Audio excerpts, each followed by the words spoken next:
Masyarakat sehat adalah cikal bakal kemajuan bangsa. Masyarakat sehat dapat diwujudkan dengan memenuhi kebutuhan dasar seperti air minum.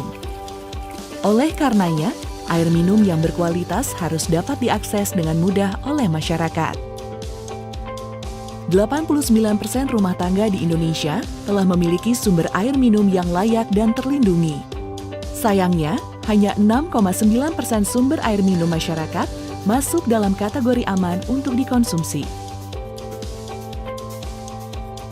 Kondisi ini membahayakan kesehatan masyarakat, seperti mengakibatkan diare yang merupakan penyebab kematian ke-7 di Indonesia dan tingginya angka stunting pada anak.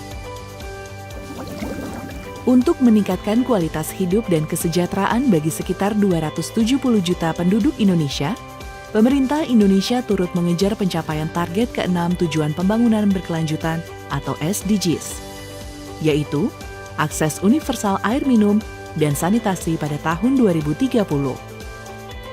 Tekad pemerintah Indonesia ini tertuang dalam Peraturan Presiden Nomor 59 Tahun 2017 tentang pelaksanaan pencapaian tujuan pembangunan berkelanjutan.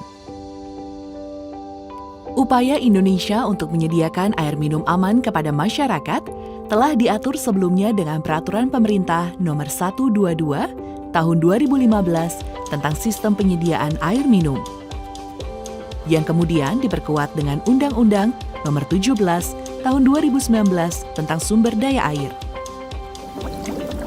Rencana Pembangunan Jangka Menengah Nasional tahun 2020 sampai dengan 2024 juga mengamanatkan agar masyarakat memiliki air minum yang tidak hanya layak, tapi juga aman.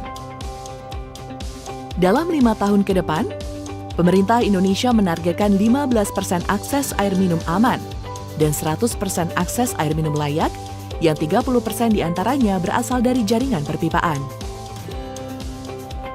Air minum aman dapat dicapai dengan proses yang bertahap.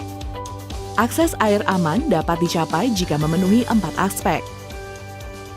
Pertama, akses yang digunakan adalah akses air minum layak, yaitu yang berasal dari sarana air terlindungi atau bukan jaringan perpipaan dan jaringan perpipaan. Kedua, akses air minum tersedia di dalam atau di halaman rumah. Ketiga, akses air minum tersedia setiap saat. Keempat, kualitas air minum memenuhi persyaratan Peraturan Menteri Kesehatan Nomor 492 Tahun 2010. Jika melihat 4 aspek tersebut, akses air minum aman lebih mudah dicapai melalui jaringan perpipaan.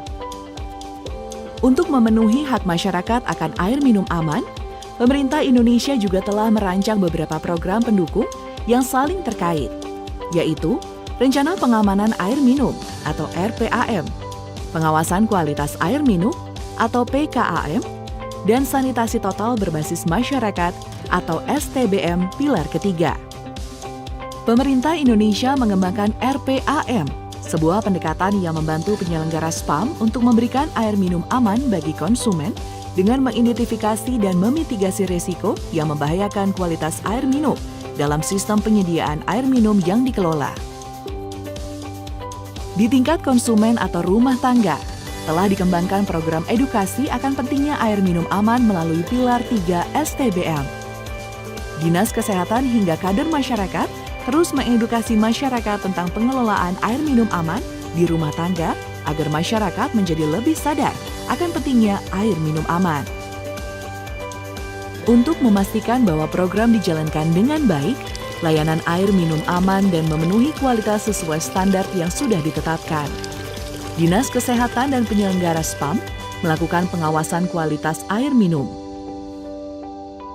Ketika program RPAM, Pilar 3 STBM, dan PKAM berjalan secara terintegrasi dan komprehensif, maka akses air minum aman kepada masyarakat dapat terpenuhi.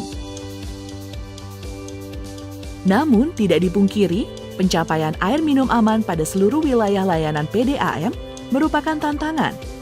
Sehingga wilayah percontohan seperti zona air minum prima dapat memotivasi PDAM untuk terus berupaya memberikan layanan air minum aman bagi seluruh konsumen.